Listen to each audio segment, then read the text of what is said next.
بركاته.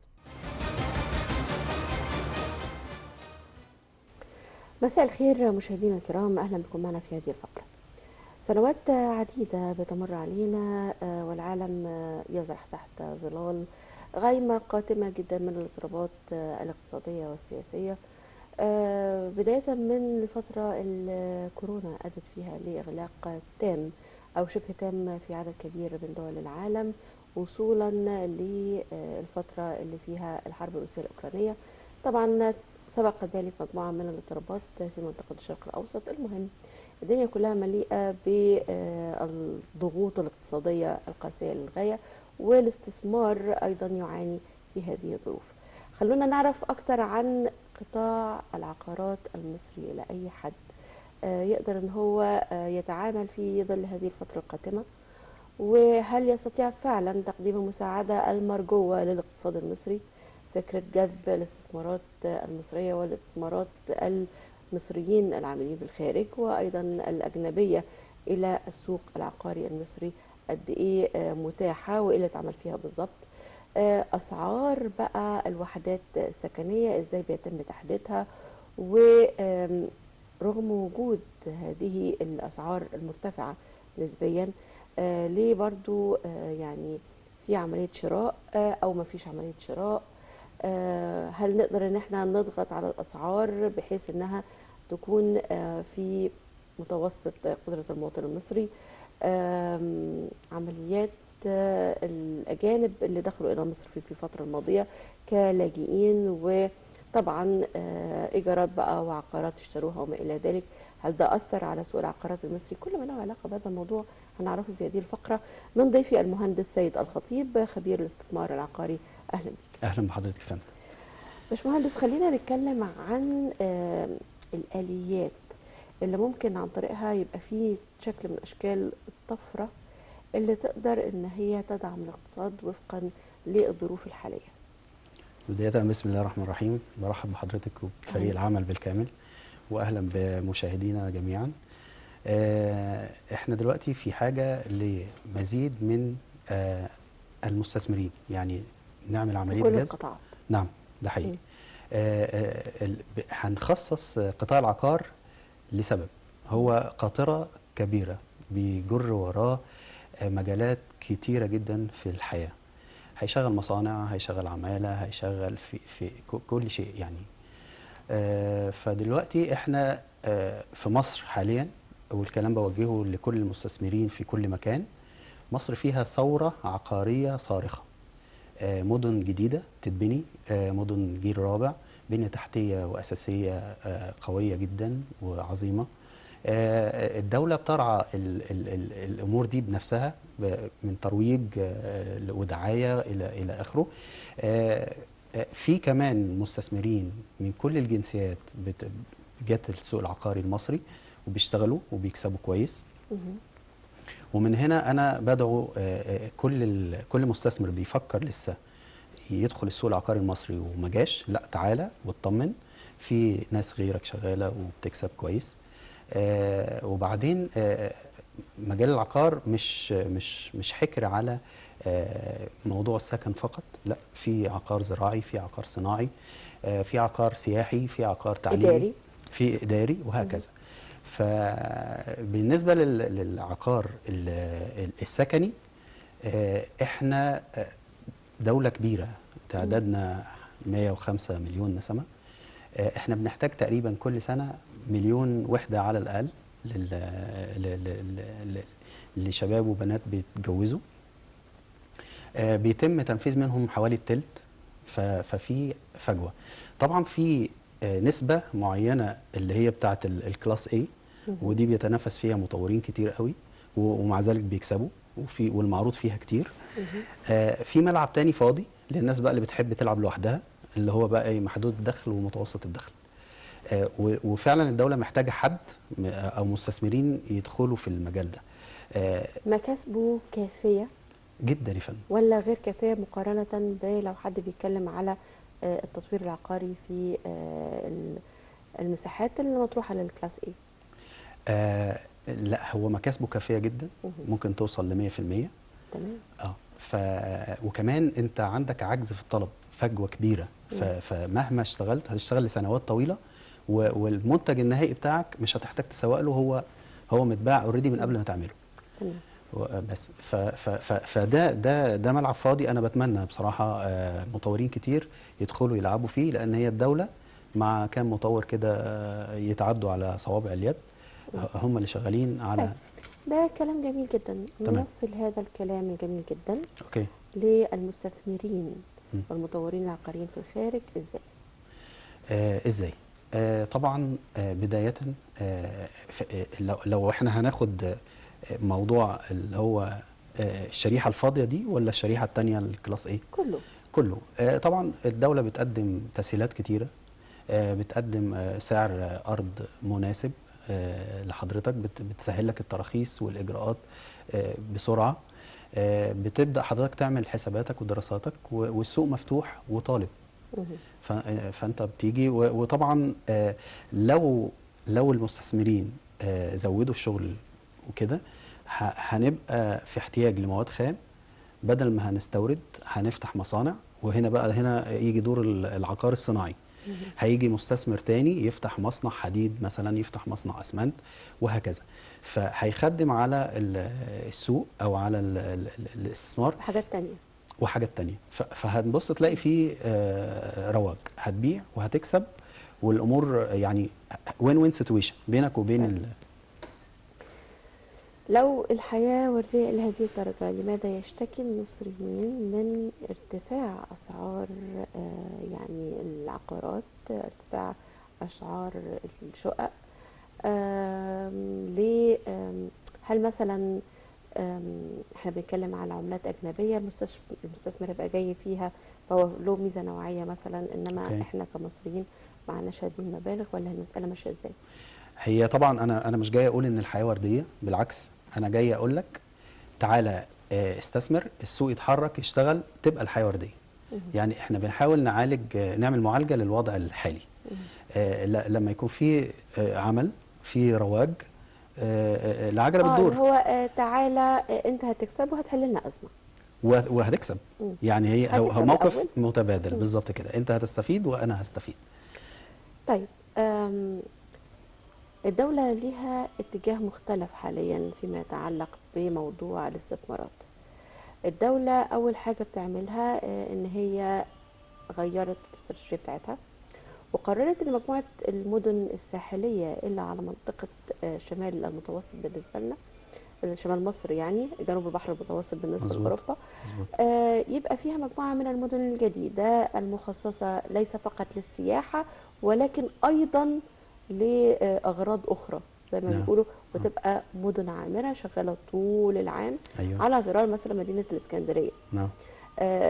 في إيه فرق هذا الموضوع، وإلى أي حد هذه المدن بدأت إنها تدخل الخدمة بشكل كامل؟ نعم. هنا بقى هقول إن هي بدأت بعقار سياحي. في فترة معينة المصطفين بيتجمعوا فيها، فبيحصل هناك ترافيك او كثافه سكانيه، بيبقى ليهم احتياجات، ليهم متطلبات، فالكل بيروح للبؤره دي بكل حاجه. طيب بدا الفكر بقى يجي ازاي، ان احنا هنستغل التجمع ده ونحافظ عليه، ما يبقاش 3 شهور في السنه، نحافظ عليه بقى باقي السنه كلها. تمام. ومن هنا جر وراه بقى مدارس وجامعات. المباني موجوده كده بالظبط، يتم اشغالها طول السنه. مظبوط. جر بقى وراه مدارس وجامعات ومصالح حكوميه ومستشفيات وفنادق، جر وراه حياه، يعني حياه مدينه بالكامل. طبعا ده بيخلي الامور بدل ما هي بتدور في اشهر معدوده من السنه، لا بتدور طول السنه. فبيبقى في لا، زمان كان مفهوم التطوير العقاري مرتبط بافتتاح مدن جديده في الظهير الصحراوي للمحافظات الموجوده بالفعل. اوكي. دلوقتي فكره انه الساحل الشمالي كله يتحول لمنطقه عامره جدا جدا جدا بالسكان. مش بنتكلم هنا على العلمين فقط، احنا بنتكلم هنا على المدن الجديده كلها، دمياط الجديده ومنصوره الجديده، كل المدن اللي على هذا الخط. خلينا نتكلم عن الموضوع ده بعد الفاصل. مشاهدينا، فاصل ونعود لحضراتكم.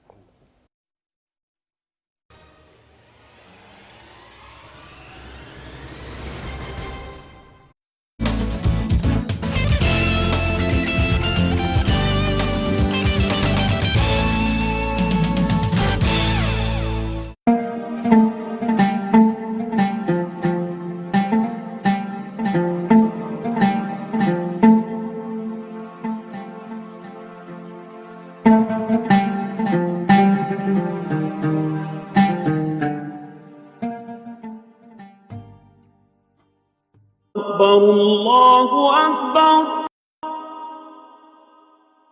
الله أكبر الله أكبر أشهد أن لا إله إلا الله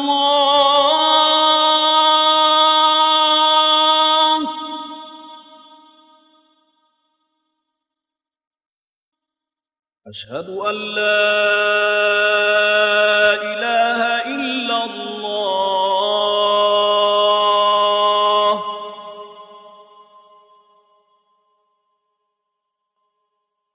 أشهد أن محمدًا رسول الله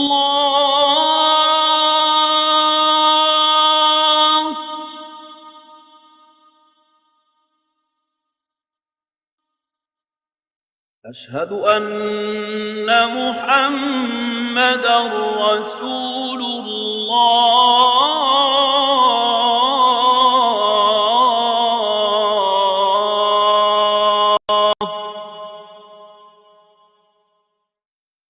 حي على الصلاة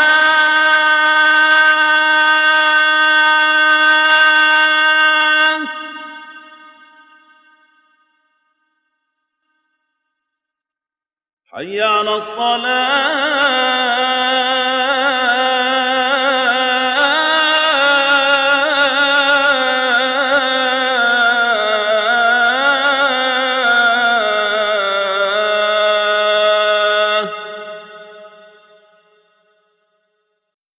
حي على الفلاح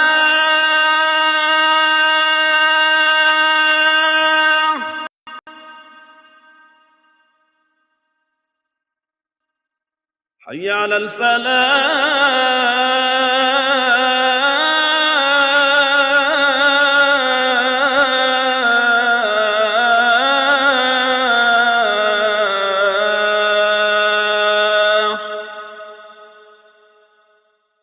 الله أكبر الله أكبر لا إله إلا الله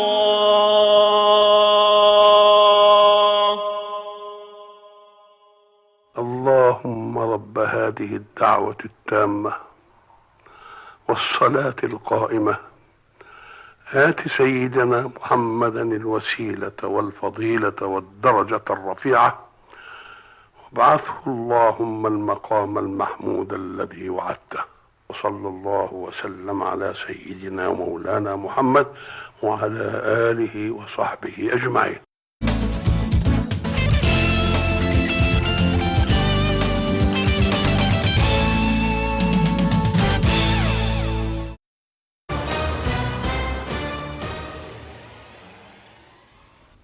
عدنا لحضراتكم مرة أخرى. ما زال ضيفي المهندس سيد الخطيب خبير الاستثمار العقاري، وما زلنا نتحدث عن وجهة النظر الجديدة أو الرؤية الجديدة للحكومة المصرية في عمل الامتدادات والمدن الجديدة اللي اختلفت عن المدن القديمة اللي كانت بتكون في الظهير الصحراوي أو المرتبطة بوجود مصانع كبيرة في الظهير الصحراوي للمحافظات، وإزاي أنه الاتجاه العام دلوقتي في المدن الجديدة شمل تطوير مناطق كانت فاضية تماما أو مستغلة في حاجات أخرى زي السياحة، بحيث أنه منطقة شمال مصر والساحل الشمالي كلها يتم يعني إشغالها بالكامل بشكل لا يقل عن وادي النيل. خلينا نتكلم بقى على هذه المدن الجديدة والمختلف فيها عن عمليات بناء المدن اللي كانت موجودة قبل كده. المختلف ان دلوقتي الفكر اتطور واحتياجات الناس اتطورت معاه، فدلوقتي سواء المستثمر او اخر ايد اللي هو هيسكن بيبقى ليه احتياجات معينه في حداثه في تطور، فلازم كل ده يبقى فيه مواكبه للكلام ده. وبالمناسبه في دول افريقيه صاعده بتبعت وفود ومبعوثين يتعلموا من تجربه بناء المدن الجديده في مصر، وبالفعل كان في وفد من كينيا في مدينه العاصمه، حدائق العاصمه. مهم. بيشوفوا بيتعلموا من. لا احنا العاصمه دي يعني احنا بنتكلم على الساحل الشمالي، هتجيلها منطقه العاصمه الاداريه انا الجديدة. بتكلم بشكل عام يا فندم، ان هو في فعلا في طفره، في قفزه موجوده في المجال ده وفي الاتجاه ده في مصر، ولدرجه ان الجيران بيحاولوا يعني يتعلموا او ينقلوا خبرتنا وتجربتنا فيها. المدن الساحليه ليها جو طبعا خاص بيها، زي ما قلت لحضرتك هي وليها مزار اعتبارات بيئيه خاصه بيها، وليها. لان كان في كلام على مدى الفترات الماضيه عن فكره النحر في السواحل الشماليه. نعم. فالحكومه المصريه بتعمل ايه في هذه المدن الجديده عشان تحل هذه الازمه من البدايه قبل ما توصل لمساله النحر؟ ما هو اللي هو التسكين، يعني انا دلوقتي بزود الرقعه المسكونه، يعني احنا كنا قاعدين على 7% من المساحه الكليه، فاحنا ففي خطه بمضاعفه هذا الرقم، وده في كل المدن بما فيها المدن الساحليه، لان هي فعلا كانت مدن فعلا هي خاصه بالصيف والمصطفين فقط. وتحول جزء منها لمدن صناعيه ايضا، يعني دمياط الجديده فيها نسبه كويسه جدا من المصانع الخاصه بالاخشاب. ما هو اذا وجد البحر يا فندم والأثاث وكل هذا وجدت الكلام. المواني والمنافذ تمام. من والى البلد، يعني انا بصدر بضاعتي وكمان بستقبل البضاعه اللي محتاجها السوق الموارد. عندي. بالظبط كده. واحنا موقعنا جميل، يعني احنا موقع مصر جميل جدا جدا. طيب، بما ان احنا بنتكلم على الموارد، للاسف صناعه البناء في مصر والتشييد بوجه عام بتحتاج لموارد جزء منها بيتم استيراده من الخارج. نعم. في اطار الفتره الماضيه كان في اكثر من مشكله ادت لقطع او ضعف شديد في سلاسل الامداد من البلدان اللي احنا بنستورد منها هذه المواد. المشكله دي هل وجدت حلا؟ يعني هل تم اعاده توصيل هذه السلاسل، ولا ده فتح لنا احتياج لشكل اخر من الاستثمار العقاري ينفع ان هو يحل الازمه؟ الحقيقه انا هنا ليا راي مخالف. اتفضل. قد تحدث حرب، قد تحدث كارثه طبيعيه، قد يحدث وباء، فتتوقف وكل ده عدى علينا الفتره اللي فاتت فعلا. فتتوقف الحياه الطبيعيه، ومن ضمنها سلاسل الامداد والتموين. انا مش عايز اكون رد فعل لهذه الامور ويحصل عندي مشكله، فانا المفروض انا ابادر. انا مثلا زي ما عندي مصانع للصلب، زي ما عندي مصانع للاسمنت، لازم يبقى عندي بقيه المكونات الاساسيه كلها. بالظبط يا فندم. وحتى لو انا ما عنديش القدره الاقتصاديه لتمكين او توطين هذه الصناعات، بعمل اتفاقيات. انت مش عارف الطريق بيني وبينك مقطوع بسبب الحرب بقى، بسبب الوباء، بسبب ايا كان، تعالى انت استثمر، هات فلوسك وتعالى خد ارض، اعمل فيها المصنع اللي بيوفر لي الاحتياجات اللي انا كنت باخدها منك.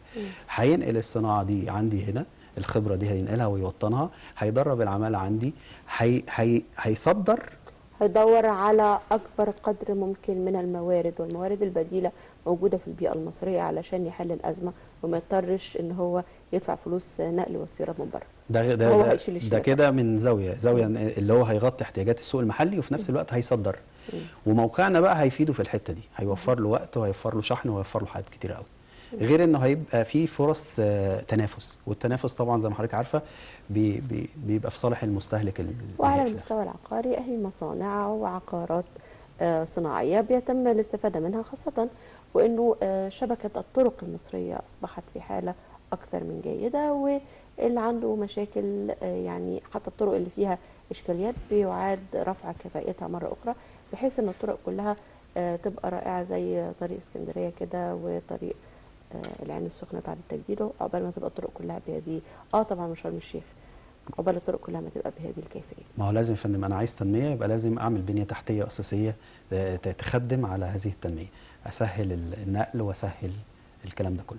طيب، سوق العقاريه، احنا لسه مكملين في سوق العقارات الجديده، خلينا نتكلم بقى على خصوصيه العاصمه الاداريه الجديده وما تقدمه من فرص للاستثمار العقاري.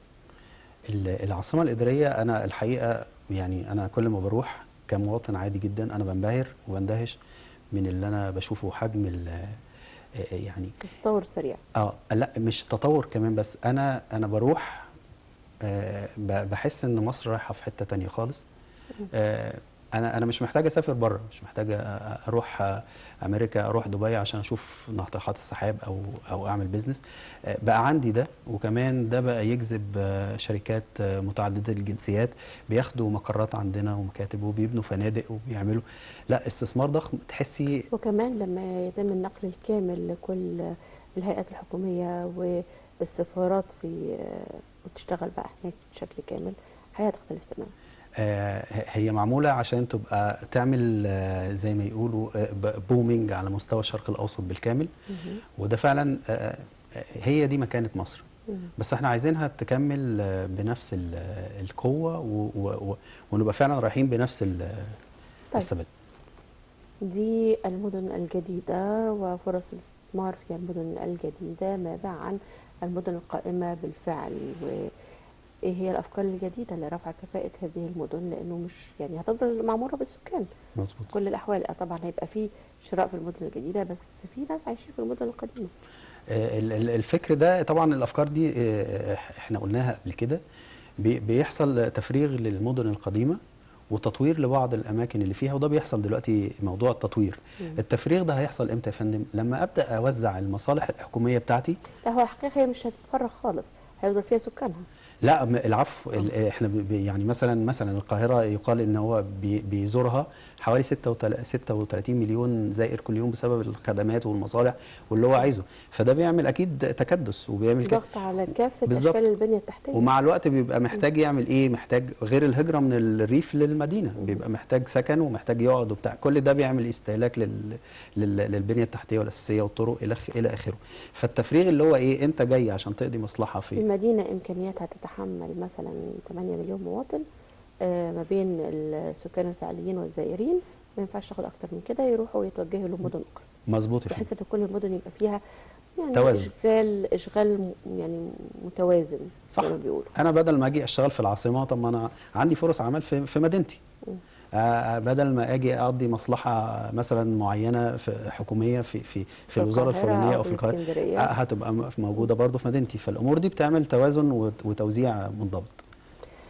الاستثمار السياحي في مجال العقارات، سواء بقى الشقق الفندقيه، القرى، كل هذه الاشكال، اخبارها ايه معانا دلوقتي؟ انا عايز اقول ان حاليا في الفتره الحاليه عليه اقبال كبير، وده برضو سببه ان لما بدأ الامور تهدى شوية والناس بدأت يعني اثار كورونا تخف شوية، الناس بدأت والعالم فتح، فبدأت مصر تكون موجودة على خريطة انها قبلة ووجهة سياحية. فطبعا في ناس بتيجي تزور مصر غير المشاهير اللي بيجوا بيعملوا هنا صور وفيديوهات، وبيبقى ليهم متابعين وليهم فانز، بيعملوا برضو دعاية، فبدأت الناس تيجي مصر. طبعا ده بيشغل بقى الفنادق، بيشغل الشقق الفندقية زي ما حضرتك أشرت. الحقيقة كان في تقرير مؤخرا عن عدد من المحافظات المصرية بحاجة لزيادة في الغرف الفندقية والعقارات السياحية الموجودة فيها علشان تستقبل السياح القادمين. مظبوط. وبرضو لو اتكلمنا كنا لسه من كام يوم بنتكلم على عدد ضخم جدا من السائحين الواردين على مطار مرسى علم. ومطار مرسى علم يعني مرسى علم ك يعني مدينة سياحية جديدة نسبيا. نعم. 5-6 سنين الماضيين ابتدينا نسمع عنها وابتدت تزدهر، فعلشان يبقى هذا العدد الضخم من الطائرات كل أسبوع، مش عارفة 130 و140 وحاجات كده بكل ما فيها من سياح، فكرة طيبة للغاية. يعني ابتدت تشتغل بشكل كبير، وبناء عليه هيبقى فيها فرص لمزيد من المنتجعات السياحية. والمدن يعني المدن اللي تخدم عليها بقى بكل إمكانياتها، مستشفيات بقى شوفي حضرتك فعلا احنا عندنا مدارس وكله. عندنا كام نوع من انواع السياحه؟ عندنا سياحه علاجيه وسياحه دينيه وسياحه اثريه، وعندنا سياحه طبيعيه، الجبال والسواحل والكلام ده كله. كل ده فعلا بيجذب عدد كبير من الناس حوالين العالم، وكل ده بيحتاج ان احنا نعمل فنادق، نعمل. والحقيقه التقارير برضو بتقول انه مصر في كام سنه اللي فاتوا يعني عملت وحدات عقاريه قد اللي عملتها في ال40 سنه اللي فاتت. ده كلام مظبوط، وانا قلت لحضرتك هو كان في هدف ان يضاعف الرقعه السكانيه الموجوده. لذلك العاصمه الاداريه اتعملت بضعف العاصمه القديمه. ضعف الحجم. بالظبط يا فندم. والقدره طبعا على الاشغال. ايوه مظبوط كده. وكل مدينه بقى، الفيوم الجديده، اكتوبر الجديده، وهكذا، دمياط الجديده زي ما حضرتك اشرت، المنصوره الجديده، واسيوط الجديده، وهكذا. ففي فعلا ده غير بقى التوجه في الموضوع زياده الدلتا، رقعه الاراضي الزراعيه اللي موجوده، ودي ان شاء الله نعمل لها نتكلم عنها بشكل مستفيض. خليني اسال حضرتك على جزئيه ثانيه خاصه بالموضوع. ليه الاسعار لسه عاليه بالنسبه للمواطن المصري؟ الحقيقه دي فيها حاجات كتيره قوي. يعني المفروض في حركه بناء دؤوبه جدا. اوكي. ليه اسعار السوق اعلى من قدره المستهلك؟ لو احنا هنحلل ليه ونقول الاسباب، لا هي اسباب كتيره قوي. هو في فعلا حركه بناء دؤوب، لكن زي ما اشرنا في البدايه هي لسه ما وصلتش للحد اللي يكون فيه ايه تشبع للسوق. لسه السوق محتاج كتير جدا على كل المستويات بقى، يعني على المستوى السكني بمستوياته، على كل اصعده او اشكال العقار. ده من جهه تانية في حاجات يعني زي التضخم، في حاجات زي موضوع الازمات الاقتصاديه اللي هي بتحط علينا دي وبتحط على العالم كله طبعا. كل ده بيأثر طبعا على اسعار مواد البناء، بتأثر على يعني اجور العاملين في مجال البناء نفسه، وهكذا.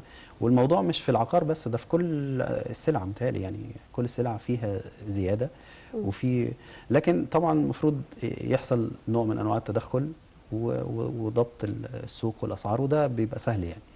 طيب ده بيقودنا لقصه انه ده اللي بيجعل مصر مغريه جدا للاستثمارات الاجنبيه، سواء كمصانع او كوحدات سكنيه او كوحدات اداريه او وحدات سياحيه او ايا كان. فكره فرق العمله ما بين الدولار واليورو والجنيه المصري، ده اللي يخليها منطقه جذب كبيره جدا. وانس بقت منطقه جذب كبيره، هيبقى من السهل بقى انه يبقى فيه فلوس اكتر. ده حقيقي. يعني انا مثلا، يعني على سبيل المثال، لو في مستثمر من دوله تانية، العمله بتاعته مقارنه بالعمله عندي، هو ممكن ما يعرفش يعمل الاستثمار اللي هيعمله هنا يعمله في بلده او في بلد تانية، لان الاسعار عنده اعلى لانها بالعمله بتاعته. بالظبط يا فندم. انما لو جه هنا، لا، القليل اللي معاك كتير، وتقدر تستثمر وتقدر تنميه وتكبره وتكسب. فدي فرصه عظيمه الحقيقه، وهو دي طبيعه المستثمر، هو بيدور على الفرص. طيب ده بياخدنا لانه احنا عندنا مجموعه كبيره جدا من زي ما بيقولوا كده المعارض الدوليه الخاصه بالعقارات وجذب المستثمرين وتصدير العقار المصري للخارج وكل هذا الكلام. بنروح دبي، بنروح مناطق كتير في اوروبا وامريكا وفي كل حته في الدنيا، حتى اسيا ابتدينا نعمل عندهم معارض. ممتاز. السؤال بقى، ايوه، ازاي نقدر نستفيد الاستفاده الكامله بهذه المعارض واحنا ليه ما حققناش هذه الاستفاده حتى الان؟ الفكره يا فندم ان انت دلوقتي انت سفير بتمثل بلدك.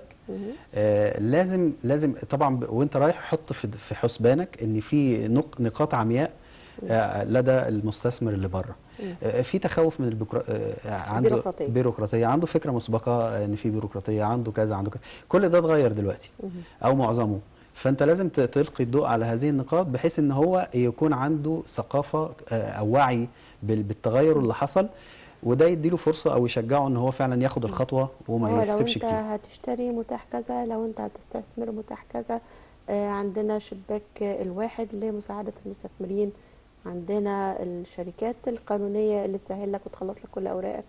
عندنا كل مزبوط. هذه اللي عندنا نعم كفايه ليها مؤتمر عقاري او معرض عقاري عالمي، ولا احنا بحاجه لتطوير مواقع اقوى على الانترنت تقدر ان هي تعمل اعلانات؟ طبعا اعلانات الانترنت ارخص الحقيقه من الاعلانات الحقيقيه. اكيد. فتقدر ان هي تعمل هذه المهمه الضروريه لجذب المستثمر للسوق المصري. الحقيقه لو انا عايز اعمل يعني انا بدات حلو قوي وشغال حلو قوي، فما اجيش بقى على الدعايه والترويج، على الشيل الملح. الله ينور وبوظ عليك، الطبخ. الله ينور عليك. مم. لازم فعلا نهتم بالجانب ده بشكل جيد جدا، بل بالعكس ده انا اديله 50% من الاهتمام. مهم. يعني لو المشروع كله واخد 100%، لا هدي 50% للترويج والدعايه. طيب، ودي مسؤولية الحكومة المصرية ولا مسؤولية وزارة الاستثمار ولا مسؤولية وزارة التعاون الدولي ولا مسؤولية المطورين العقاريين في مصر، ولا هي مسؤولية مين بالظبط؟ الحقيقه الفايده اللي مم. هتيجي من وراء النتيجه الحلوه دي او الجهد ده هتعم على الجميع، فهي بناء عليه مصلحه. لازم يتعاونوا فيه. كله لازم يتعاون في الامر ده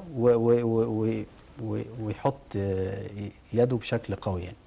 طيب، خلينا نتكلم على الجزء الخاص بالسوق العقاري في مصر. لما جه اخواتنا من دولة الكويت زمان ارتفعت الاسعار في العقارات لان هم اجروا واشتروا وما الى ذلك.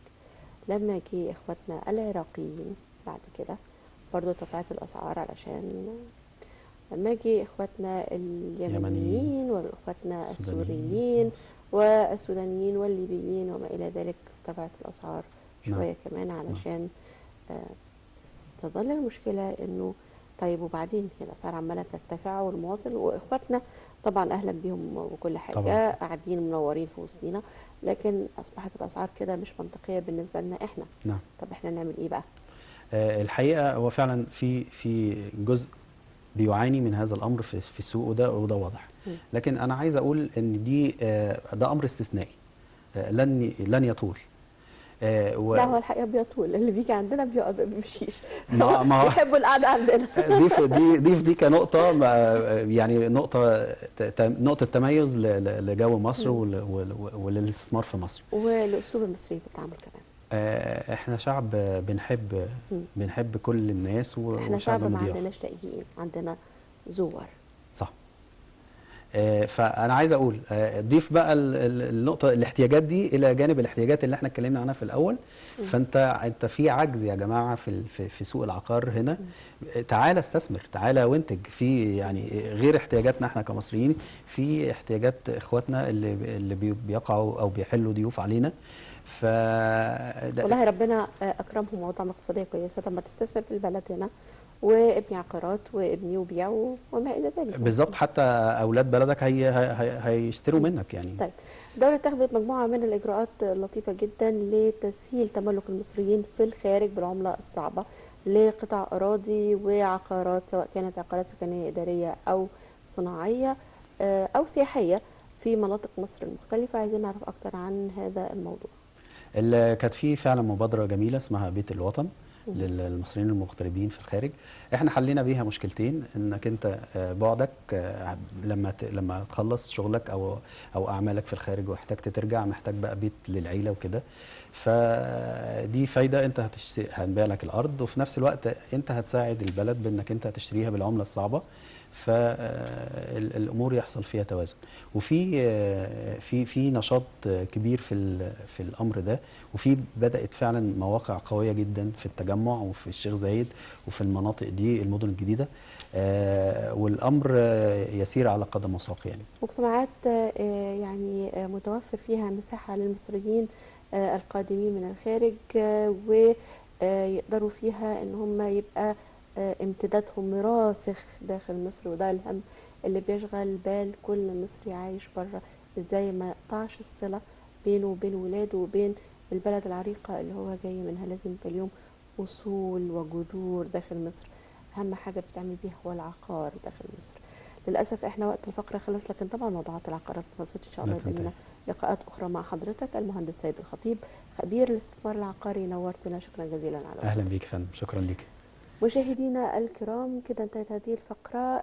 بعد الفاصل زميلي العزيز ياسر عباس وموضوع شديد الأهمية عن التعامل بقى مع الضغوط المترتبة على إيقاع الحياة والأزمات الاقتصادية والأزمات الصحية وكل حاجة بتضايقنا في الدنيا سواء إحنا أو أبنائنا. إزاي نتعامل مع هذه الضغوط والإحباطات ونقدر نحافظ على صحة نفسية وحياة سعيدة. ده اللي هنعرفه بعد الفاصل. مشاهدينا انتظروه.